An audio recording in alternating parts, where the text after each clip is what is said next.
Word by our own Stephen A. Smith. Very cool. Please welcome Eric Braeden to the desk. Thank you so much for being here with us. Thank you. You know, it's a pleasure sitting here. I watch this damn show all the time. You do? Well, Stephen A. and now Max. Yeah. Did you lose a bet? How did that happen? So, where are the cameras? It's following you, trust me. Yeah. You're live on the air, my man. Are you serious? Yeah. Yes, you I are. don't see the cameras anymore. Yep. There's cameras. I Don't don't worry. act until I see the cameras. You don't need to act. Tell us about this book.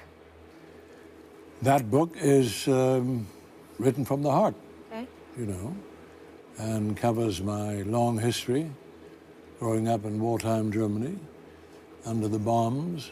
The city I was born in was 96% destroyed by the end of the war. They threw about 500,000 bombs on it during the war. So I grew up with a lot of noise, a lot of scary moments. Mm-hmm. And then it goes to my coming to America at the age of 18, had just turned 18. And I remember the viewing at 6 in the morning of the Statue of Liberty coming into New York Harbor and seeing the skyline. For a little boy from Germany, that is incredible. And that was the vision that most immigrants who came to America had. It's an overwhelming vision.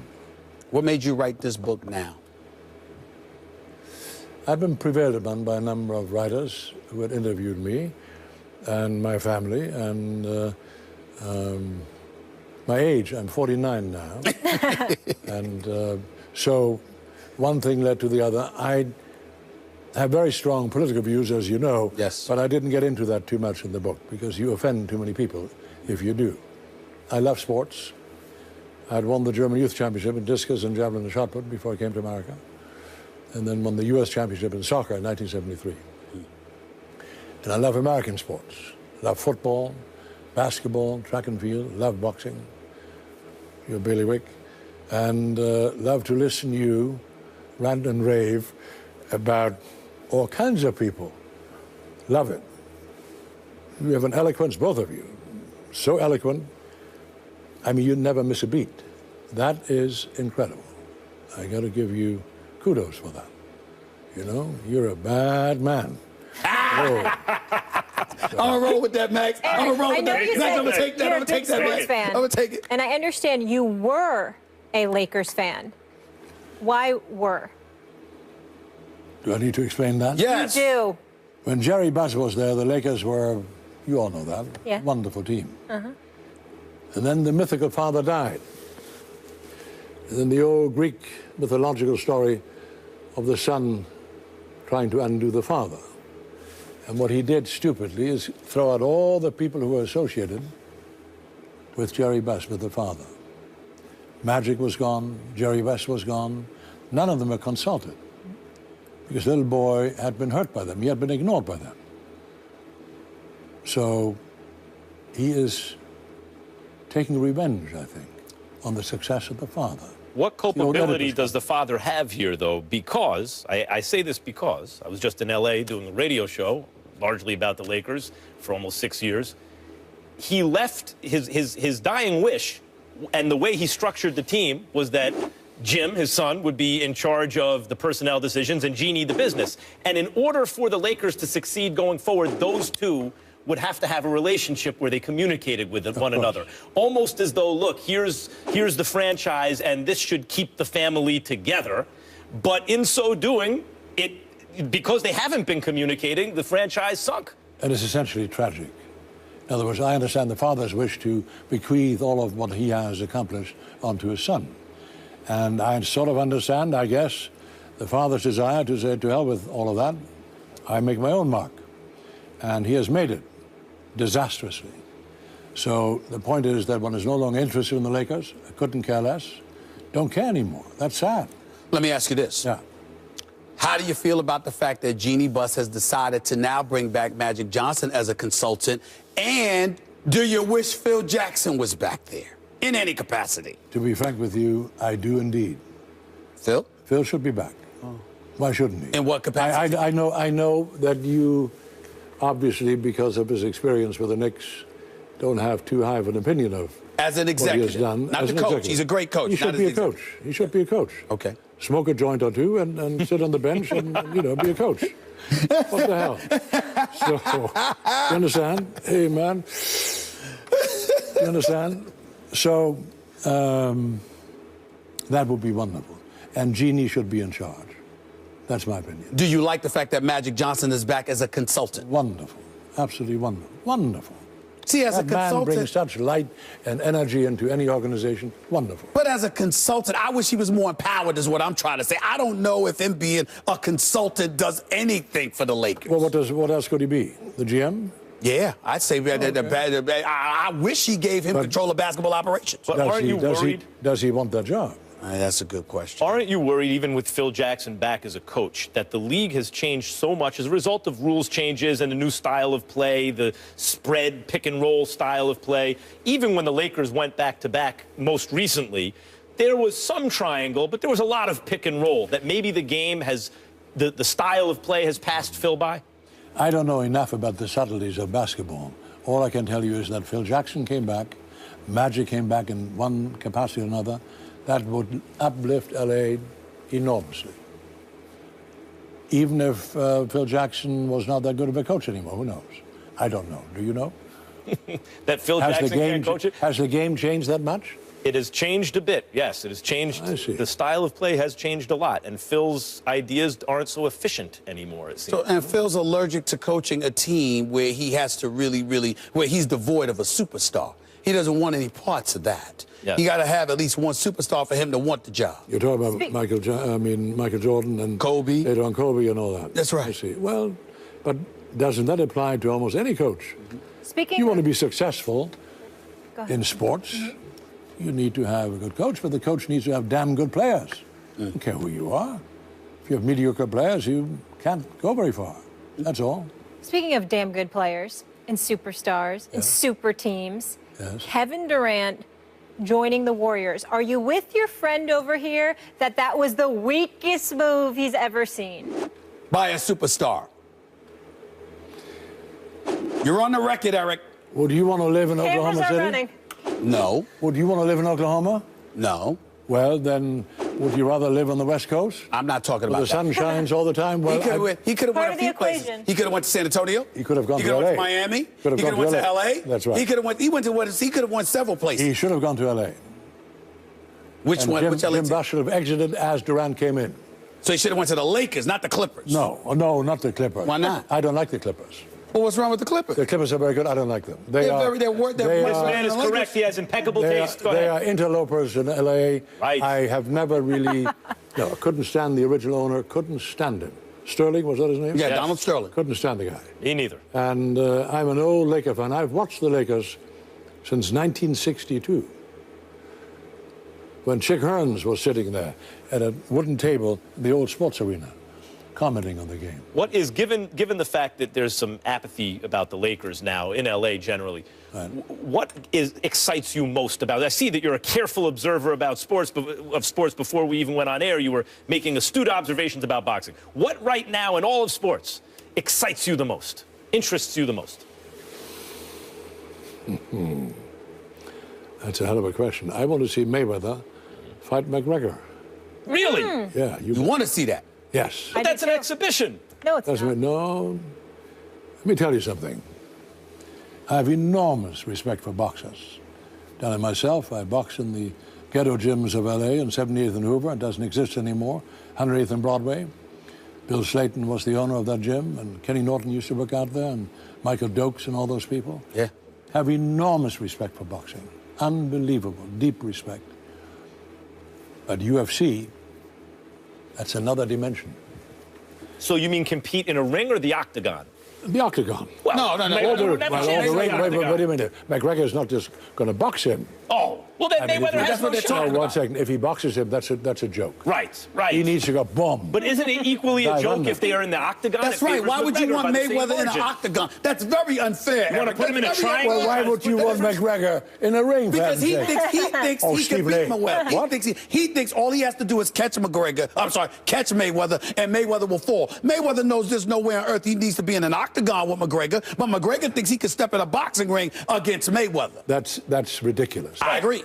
We got to If put him Mc- in a hexagon. If Split the difference. If McGregor only boxes against Mayweather, he doesn't stand a chance. Right. Not a chance. But Mayweather is the most elusive, technically brilliant fighter I remember. Of all time. Watched them all. I think of all time. We got to leave it there, guys. Eric Braeden, I'll be damned. In stores now. You are at the Ford, but we are not done with you. I'm very excited for this next segment coming up. Do you see the smile, Stephen A? We're back here with Eric Braeden of The Young and the Restless. Eric, I got to tell you, that is a fantastic intro. Thank you. right? Except it's on the wrong. On your show, it is. Right. You're not doing that on General Hospital, are you? No. You better not, Brick. You better not. You better come to my show. All right? Well, you know, I No, can wait a make minute. cameo. I want you to be my henchman from now. Wait. I can't. I can't. All right, I we'll want stay- you to we'll be stay my focused. executioner. Okay, so as you just saw, Stephen A. is quite the soap opera star, quite the thespian like yourself. We want you to critique him and help him out a little bit. So I'm going to show you a few clips. He's been on General Hospital quite a few times, as you know. So here's a clip of Stephen A. on the show playing a reporter way back in That's my first ever. 2007. Pull those reporters back. Keep them back. Is it true that Sonny Carritos and his family are among the hostages? What the hell are you talking about? Gunmen stormed the hotel lobby. We're hearing that they tried to take Sonny's wife. Will this trigger a mob war? Get the hell out of my face. Excuse me. Mac! Your voice was a little higher back then, It's Eric. a little bit different. Well, let me tell you something. You are a real dude. In other words, you play yourself. And the trick in acting, the trick in becoming successful in our business, is to play as much from your core as possible. Don't try to imitate anyone else. You're you. That makes a star. Except, my man, you're on the wrong damn show. You're on the wrong show. You know, listen, I grew up watching General Hospital. I've been watching General Hospital for 40 years, man. What? But I've been watching for General Hospital for 40 years. You're my man, so now I try to get into some Y&R too. But, you know, I mean, General Hospital is what I did. I can see you already as my henchman, Victor Newman's executioner. You're already getting multiple offers. This is And then his ego is going to explode, Then Eric. eventually what we can do is put a mustache on you. You take over my part. I sit there. Max and I will. We can work that out. We might be able to work that We out, can man. talk about it. So, Eric, that was just a quick cameo. Now I want to show you his true character, now Brick, the recurring role that he plays on General Hospital, and get your thoughts on his progress. You mean you're playing it without that? You're a bad man, Brick. What did you expect? From you, only the best. What happens next? When a DA gets a call from Rivera, you'll be the first to know. DA's nervous. Rivera's even more nervous. Damn right they're nervous. They pissed you off. Okay, Rivera just hung up, but he's gonna call back.